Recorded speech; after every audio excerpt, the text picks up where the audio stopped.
સિટીમાં તો અત્યારમાં ટીટ ને ટોટ ને એવા જ વાગતા હોય. આવું વાતાવરણ હોય ને એટલે જ વાડી અને ગામડે રહેવાની મજા આવે. આ તો ટાંટા લેવા જતો હતો કે તમને બતાવતો જાવ.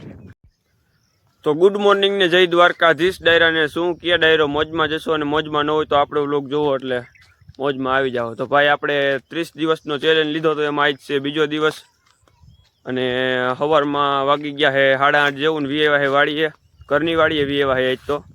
અને આજ ઓલી વાડીએ પારા બાંધવા જવાનું છે કેમ કે અહીંયા પારા બંધાય એમ છે નહીં. કાલે વરસાદ આવી ગયો તો કાલનો બ્લોગ બનાવ્યો તો જોઈ આવજો. વરસાદ આવી ગયો તો એના લીધે કાંઈ પારા બંધાણા નથી. ઓલી વાડીએ હાથી હાલે એવું છે તે ત્યાં જવાનું છે. તો ટાંઢાને એવું સરે છે. તમને ગુલાબ બતાવું કેવી ફૂટ લીધી. જો તમને ગુલાબ બતાવું કંઈક આવા છે. આ બાજુ તો આશા છે, ઓલી બાજુ હારા કાંટા ઉભા રહ્યો ત્યાં જઈને બતાવું. અત્યારે ભાઈ વરસાદના આમ શાંતિમય વાતાવરણ હોય ને એટલે મજા જ એવા રાખે વાડીએ. તમે એનું વાતાવરણ જોવો ને પેલા ગુલાબ જોવો ફૂટ એની. આમ જોવો એની ફૂટ જોવો લાગટ. અને અત્યારનું વાતાવરણ જુઓ, બધી વસ્તુ ચોખ્ખી સટ સંભળાય. આવું વાતાવરણ હોય ને એટલે જ વાડી અને ગામડે રહેવાની મજા આવે. બાકી સિટીમાં તો અત્યારમાં ટીટ ને ટોટ ને એવા જ વાગતા હોય. તો ટાંટા હાંકવા જવું પડે પણ હવે એ ઓલા મજૂરના છોકરા ત્યાં સારે છે. તો હમણાં લઈ આવું તમને એક હાથી બતાવું ને ટમેટી બતાવું. આ હાથી જોવો ખાલી, હાવ નાનું લોટિયાનું. આ ટમેટી લગભગ 15 થી 20 જ દિવસની થઈ છે પણ એનો વિકાસ જોવો કેવો થયો.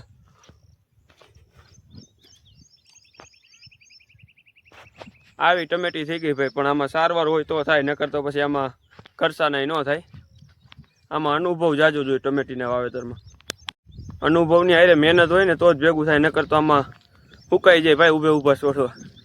જોકે આ આપણી ટમેટી હે નહીં, અમારા કાકાના ખેતરમાં આવું. આ તો ટાંટા લેવા જતો હતો કે તમને બતાવતો જાઉં. ટાંટા આમ ઓલી બાજુ ધારે સરે છે.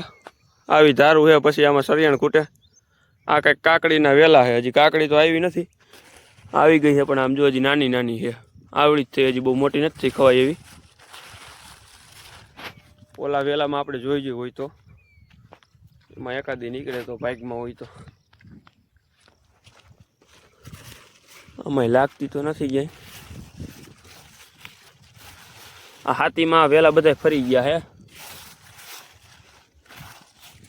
કાકડી તો હે નહીં. હવે ઓલી બાજુ જવું જોઈએ પણ તો પછી આપણે મોડું થઈ જાય. હવે ટાંટા બાંઢા લેતા જાય અને ઓલી વાડીએ મળીએ. હવે ઢુકડી વાડીએ હાથી લઈને વીએવા છે અને અડધું પડધું ઝાંકી વેરું છે. હવે ઓલા ઉપલા ગોટામાં પાછા પારા બાંધીને એમાં દાંતા હાંકવાના કેમ કે એમાં વચ્ચે 12 માસી વાલોર વાવી છે. એટલે ગોટો પૂરો થાય ત્યાં વાલોર ચાલુ થઈ જાય. એટલે આવું બધું છે. ખેડૂતને ડબલ પાક વાવવા પડે, નકર તો પછી આમાં અમુક પાક બગડે. એક પાક બગડે તો એક ખારો રહેતો એમાંથી નફો થઈ જાય. તો પારા બંધાઈ ગયા આમાં. અને જોવો ફૂલની શરૂઆત થઈ ગઈ છે, ક્યાંક ક્યાંક દેખાય આમાં.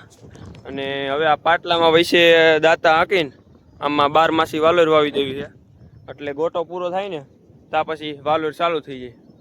કપામાં તો કાંઈ વાંધો નથી. હવે હવે દાંતા બાતા જોડી લઈ અને દાંતા હાંકેવારી, નકર પછી ખૂટશે નહીં એટલું.